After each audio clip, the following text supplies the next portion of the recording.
Sachir xanımның ëchinishliq hayati. Nurg'un vaqtlarda bir qitimliq xatoligimiz mangulik pushaymonga aylanib, yuragimizni dahshat og'irtadi. Shundaqla mangu bu yurak og'riqining davosini topolmaymiz. Bundaq yurak og'riqi faqat odatdagi odamlarning bishiga kelmaydi, balki butun dunyoni hayron qoldirgan dangliq shaxslarningmi biz bilmaydigan nurg'un ko'ngil yarasi bor. U ayni chog'da butun Angliya xalqini o'ziga qaratgan edi. U Angliyaning bosh vaziri Sachir xonim. Dunyoning har qaysi joylarida uningga qoyil bo'ladigan ham havas qiladigan ayollar intayin ko'p. Chunki u shu davrda ayollarning ichidan bosh vazir chiqmaydi degan qalpoqni buzib tashlab, o'zining iqtidorini butun dunyoga to'nitgan. Uni kasbda utuq qozongan ayol deb atashga tamoman loyiq keladi. 25 yosh vaqtida siyosiy sahnalardan o'rin elish haqiqatan faxrlangudek cho'ng ish. Uningga qo'shilib, Sachir xonim bir ko'ribli yaxshi ko'rib qolgan yigiti bilan to'y qilib, baxtini topgan. Yo'ldoshi uningga haqiqiy muhabbat ato qilgan. Demak, Sachir xonim haqiqatan kasb ham muhabbatda qo'sh utuq qozongan ayol. Sachir xanimning cho'ng xatoligi. Ba'zi xatoliklarning o'rnini to'ldirg'ili bo'ladi. Ammo bu xatoliklarning o'rnini mangu to'ldirg'ili bo'lmaydi.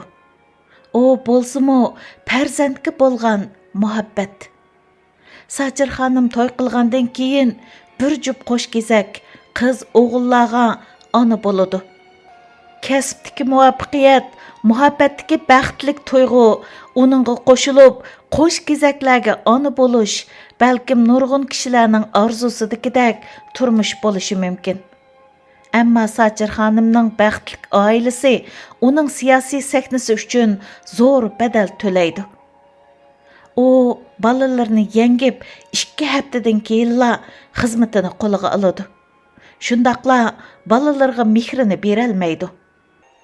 U mundaq deydi: "Oila faqat qiladiganga ish qolmaganda bordigan joy." Bu aniqki uning umrida qilgan eng xato so'zi edi. Xizmat qilib erishgan foyda farzand tarbiyasi orqasidagi ko'rinmas foydaga selishtirganda arzimas narsa.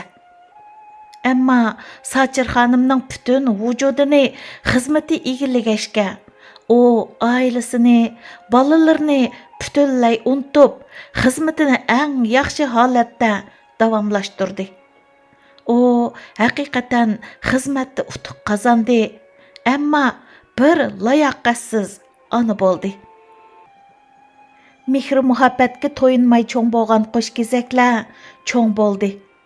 Uning qizi bilan bo'lgan munosabati intayin so'g'uq edi. O'g'li bo'lsa, opasining huquqiga ishinib, o'zi xohlagan ishlarni qilib yuratdi. Doim ish chiqargan yeridan Sachir xonim uni qutqizib chiqatdi. Bu vafosiz farzandni yetishtirgan zodi kim? Siz balangizga vaqirab, muhabbat bersangiz, ummi siz qiyirganda sizga vaqirab turib muhabbat berdi. Siz balangizga vaqtingizni bermasangiz, ummi siz qiyirganda sizga vaqtini chiqara olmaydi. Amaliyotda vafosiz farzandni yetishtirdigini dal ota-onaning xato muhabbati. Sachir xonimning bolalari uni asosan yo'qlamaydi. Va uning qizi bir qitim yurak takkudak mundaq bir eg'iz so'zni qildi.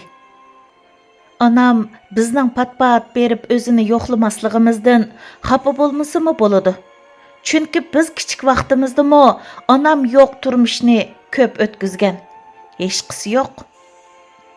Balkim o'z yurak parisidan bundaq so'zni anglash o'limdanmi dahshatlik bo'lsa kerak. Zodi balalar vafosizmi yoki ularni vafosiz qilib qo'ygan biz ota-onalarmi?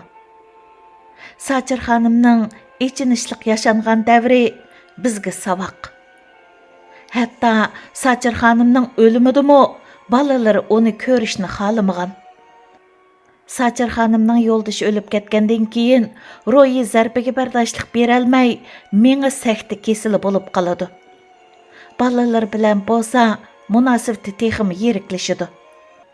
Sachir xanım sakratga tushib qolgandimi, uning yotqi, eri, balları, nəvirlərinin rəsmləri bilan liq to'shidi.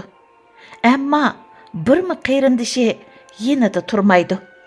Ölüp ketgəndən keyinmi, balaları uning oxiratligini qilishni xalamaydi. Sachir xanımның saltanatlik hayoti mana mushundaq ëchinishliq oxirlashidi. Ammo bu xil hayot bizga bir ochiq savoq bo'ldi desak, tamamen bo'ladi. Kasbda shuncha utuq qazanib, dunyodagi barliq ayollarning ulgisiga aylangan, barliq ayollarning orzusi bo'yicha yashagan Sachir xanımның yurak yarisi dal butun vujudini faqatli xizmatga atab, oilasini, bolalarini unutib qolganligidan bo'lgan. Farzand o bizga berilgan oliy ne'mat. Oilami ham ishimiz qolmaganda bordigan joy emas, balki bizning illiq, muhabbatlik turar joyimiz. Farzandlar qancha muhabbatga to'yinib cho'ng bo'lsa, bizga shuncha muhabbat berdi. Aksicha bo'lsa, biz o'zimiz bir qo'lliq shu sabiy bolalarni vafosiz, jinoyatchi, mehrsiz qilib qo'ygan bo'lamiz, xolos. Hech bir xonim qizning Sachir xanımdek kunga qolg'isi yo'q. Shundoq ekan, kasb oilaga tang kuch chiqara oladigan, yaqinlarimizga mehr muhabbat bera oladigan, yetishlik qiz ayollardan bo'layli. Hargizmi xizmatimiz uchun oilamizdan kechmayli.